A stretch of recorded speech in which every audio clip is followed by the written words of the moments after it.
60 minutos. O que que 60 minutos fez, né? Chegou lá na minha região de compra, parou naquela região, uma região de suporte que eu tinha nesse nível de preço, respeitou, voltando a subir. O 60 eu tenho que entender o seguinte, essa região é uma região que no passado a gente vai conseguir ver que entrou fluxo comprador, fluxo vendedor, fluxo vendedor, fluxo vendedor, comprador, comprador, vendedor, comprador, ou seja, é tiro, porrada e bomba nesse range de preço aqui, tá? Por enquanto, entrando bastante fluxo comprador nessa região. Então, um ponto interessante para se ficar de olho numa compra de contratendência. Por que contratendência agora, Paco?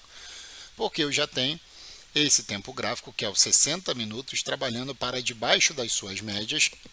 E, se você buscar aqui uma retração desse movimento, o que aconteceu com essa retração? Ele já fechou o box para baixo da retração. Além de que eu ainda tenho também meu indicador de preço dizendo que ele quer cair, ou seja, já virou para vermelho, está verde aqui porque está entrando muito fluxo comprador, tá? Então 60 tendência de baixa e possíveis pontos de suporte para o 60, onde é que eu poderia começar a pensar em vender esses 60 minutos? Bem, acompanhando tudo que aconteceu com o mercado aqui no passado, perdão, o que eu vou entender aqui? Olha, os 60 minutos, quando ele subia, ele deixou esse topinho aqui, ó. Olha como é que essa região é uma região que a gente tem que ficar de olho, ó. Topo, topo, topo, topo. Qual é a probabilidade de ele chegar aqui e respeitar esse nível de preço? Então, eu vou chegar aqui e vou falar, opa, beleza. Isso aqui é uma região que eu tenho que ficar de olho aqui, que seria uma região de possível suporte pelos 60 minutos, de resistência, perdão, que era suporte, virou resistência pelos 60 minutos. Mas o que eu tenho aqui também para ficar de olho pelos 60 minutos? Bem, mais o que? Mas o que eu tenho aqui? Eu tenho uma retração desse movimento da queda toda, né? Então, se eu puxar essa retração, qual seria o segundo ponto aqui que ele me deixaria uma possível venda? Bem, ele deixaria uma possível venda para este tempo gráfico na média lenta dele, que é essa média aqui, junto com a retração do movimento, tá? Então, esse seria o pontinho aqui que eu ficaria de olho na venda desse índice. Ótimo. Isso é o 60. E eu vou ter ainda também, se eu olhar aqui a retração, além de ser retração nessa região, eu sei que ele brigou aqui no passado, deixou aqui topo, deixou aqui topo. Então, uma região que ele tende a brigar, tá? Beleza. Paco, tem alguma coisa intermediária aqui que ele possa sentir, por exemplo, se ele ganhar o 113.500, pessoal da sala Prime, olha o 113.500 que a gente conversou hoje de manhã, tá? Vamos lá. O que eu tenho no 15 minutos aqui? Que ele poderia me dar possíveis pontos para ficar atentos e querer vender esse índice. Onde esse 15 minutos deixou topos, que podem ser topos aqui, que serve como ponto de resistência. Bem, eu pego a minha marcação aqui do 60, eu vou ajustar ela aqui no 15, vou falar, opa, peraí, deixa eu dar uma ajustadinha aqui, deletar essa que está uma em cima da outra, vou dar uma ajustada aqui, e aqui é meu ponto de resistência, tá? Então eu vou querer vender o índice lá no 540, se ele chegar ali, é um ponto meu de venda.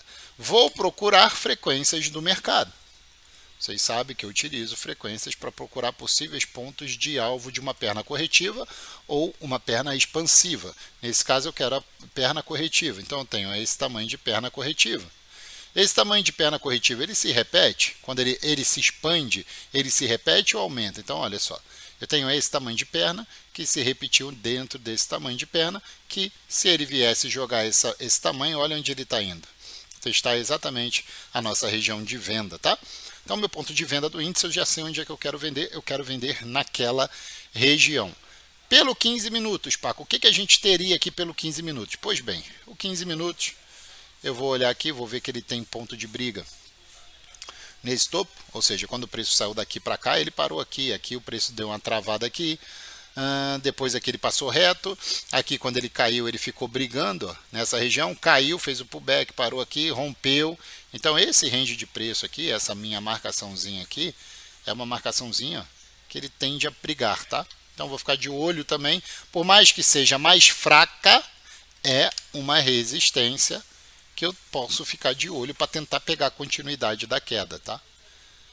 Então, já vi ali meu 15 minutos, o que eu poderia ter, já tenho isso na cabeça para poder entrar na minha operação. Aí, o que me resta é poder enxergar o seguinte, o 15 para baixo da média, o 5 para baixo, o 60 para baixo da média e o 5, Paco. Olha, o 5 está querendo ganhar as médias aqui, ele ficou brigando aqui no enrosco fosco, mas pode vir testar essa regiãozinha de topo dele. Então vamos ver essa região de topo aqui do 5, que é a resistência, uma resistência aqui do 60, beleza? Eu vou querer vender ele nessa região e essa intermediária que é a do 15, vamos ver se ele deixa um ajuste aqui dessa marcação, que ele deixou um topinho mais para cima, né? Então, tá aqui, tá? Minha venda, 300. Pronto, já sei o que eu quero fazer. Eu quero vender no 300, já está marcado. A única coisa que eu vou ver é, tenho liquidez no 300? Tenho. Então, o 300 é um ponto que eu quero vender. Tem fluxo vendedor? Tem um player vendendo? Como é que está o fluxo no momento? Olha, por enquanto o fluxo está vindo numa agressão compradora. Os compradores estão tentando tomar e levar esse preço para cima. Onde é que o que eu quero vender? Primeira região é essa, segunda região é essa. E é a minha região da minhoca. Então ali eu vou ficar de olho, se tiver liquidez, para querer vender o índice, tá?